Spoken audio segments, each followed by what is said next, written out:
71 যারা দেখে নেই তারা দুর্ভাগা। আমরা ভাগ্যবান 1971 সাল দেখতে পেয়েছি। আমাদের তো মাত্র 5টা ব্যাটালিয়ন ছিল, 4000 সৈনিক, মুক্তিবাহিনী ছিল প্রায় লক্ষের মতো, বাকিরা তো ছাত্র, সাধারণ মানুষ, রিক্সাওয়ালা, মুদি দোকানদার, বাসের হেল্পার, ড্রাইভার, পিয়ন, চাপরাশি, বিশ্ববিদ্যালয়ের শিক্ষক, ছাত্র, যুবক, সকল পেশার মানুষ এসে মুক্তিযুদ্ধে যোগ দিয়েছে। এই যুদ্ধে নেতৃত্ব দিয়েছে ইস্ট বেঙ্গল রেজিমেন্ট। কিন্তু এই কথা ইতিহাসে নাই। স্বাধীনতার অব্যবহিত পরে যে দলটি ক্ষমতায় আসলো তারা বলল যে 7ই মার্চে একটা ভাষণ শুনেছি, ওই ভাষণেই দেশ স্বাধীন। মাঝখানে যে যুদ্ধ, হাজার হাজার মানুষ জীবন দিল, লক্ষ মানুষ আত্মাহুতি দিল, তার কোনো উল্লেখ নাই স্বাধীনতা যুদ্ধের পরবর্তীকালে ইতিহাসে। আমরা তো চোখের সামনে দেখেছি, এখনো জীবিত আছি, কিভাবে হাসতে হাসতে বাঙালিরা জীবন দিয়েছে স্বাধীনতা অর্জনের জন্য।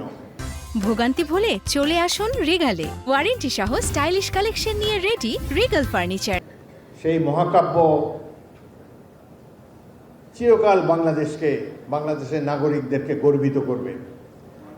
রাজনীতিবিদরা সাধারণত অন্যের কৃতিত্ব হাইজ্যাক করেন, কাউকে কৃতিত্ব দিতে চান না নিজেরা এবং নিজের দল নেতাকে ছাড়া।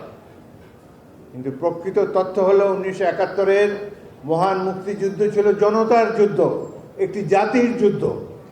পাকিস্তানিরা ভুল করেছিল, একটা আর্মি আরেকটা আর্মির সাথে যুদ্ধ করতে পারে, কিন্তু পাকিস্তানিরা বাঙালি জাতির সাথে যুদ্ধ করতে চেয়েছে, এই কারণেই পরাজিত হয়েছে। জাতির সাথে যুদ্ধ করা কোনো সামরিক বাহিনী কাজ নয়। এই যে ভুল তারা করেছে, যে কারণে তাদের এই পরিণতি হয়েছে, 90,000 এখানে সারেন্ডার করতে হয়েছে।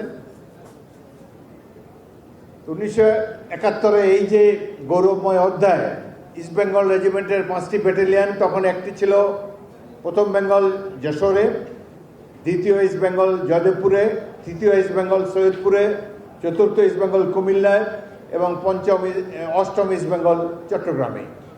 5টি ক্যান্টনমেন্টে আলাদা আলাদাভাবে কেউ কারোর সাথে যোগাযোগ না রেখে বিদ্রোহ করেছে পাকিস্তানিদের গণহত্যার প্রতিবাদ করে তারা জনগণকে সংগঠিত করেছে। মেজর জিয়াউর রহমান স্বাধীনতার ঘোষণা করেছেন, জনগণকে আহ্বান জানিয়েছেন মুক্তিযুদ্ধে অংশগ্রহণ করার জন্য। সেই জন্যই 9 মাস ব্যাপী রক্তাক্ত মুক্তিযুদ্ধ সংগঠিত হতে পেরেছে।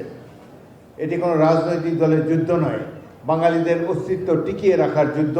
এই যুদ্ধে বীরত্বের সাথে যুদ্ধ করেছে বাঙালিরা।